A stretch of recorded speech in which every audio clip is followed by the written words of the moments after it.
पहले भारत में 1557 से 1757 से पहले भी, पलासी के युग से बहुत पहले भी अगर आप देखिएगा, जिसमें औरंगजेब थे, जहांगीर थे, वहां पर औरंगजेब के समय में हुगली में इन लोगों ने लूटपाट मचाई थी। तो ये विदेशी कंपनियां व्यापार तो करती ही थी, साथ ही साथ लूटपाट के माध्यम से वहां के स्थानीय राजाओं को दबाने का प्रयास करती थी। और जब वो स्थानीय राजा नहीं दबते थे और कई बार कंपनी के साथ युद्ध करते थे, तो उनकी बात वो मान लेते थे। क्योंकि याद रखिएगा, कंपनी और शासक में यह अंतर होता है कि कंपनी सिर्फ लाभ के लिए काम करती है। तो याद रखिएगा, जितनी भी यूरोप की कंपनियां थी भारत में व्यापार करने के लिए आई थी, चाहे वो ब्रिटिश हो, चाहे वो डच हो, चाहे वो डेनिश हो, फ्रांसीसी हो, ये सारी कंपनियां अपने मुनाफे के लिए आई थी। व्यापारी हमेशा मुनाफा चाहता है।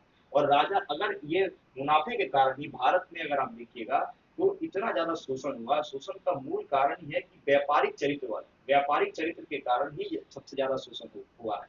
और यदि अगर भारत में ईस्ट इंडिया कंपनी रह करके कोई कंपनी का शासन न रह करके शासक वर्ग होता, कोई राजा भी होता, जब कितना भी निरंकुश हो, वो इस स्तर का एक्सप्लॉयटेशन कभी नहीं कर सकता था, शोषण कभी नहीं कर सकता था।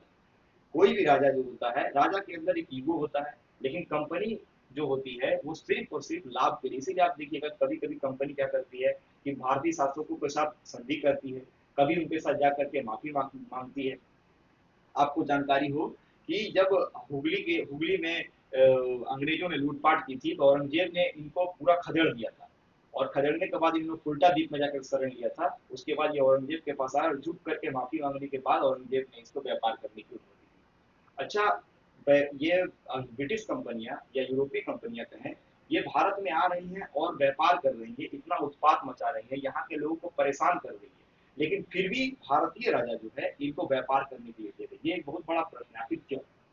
तो इस प्रश्न के उत्तर में आप समझिए कि विदेश से व्यापार जब भी, याद रखिएगा, जब भी इंटरनेशनल ट्रेड होता है, और भारत के लिए का यह सौभाग्य ही रहा है कि ग्लोबलाइजेशन से पहले तक जितना भी इंटरनेशनल ट्रेड हुआ है वो भारत के पक्ष में ही हुआ है।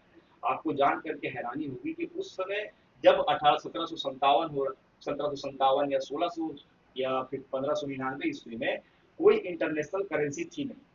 तो इंटरनेशनल करेंसी थी नहीं, तो आपको व्यापार करना है, भारत से, तो आप पता चला कि भारतीय वस्तुओं को लेकर के जा रहे हैं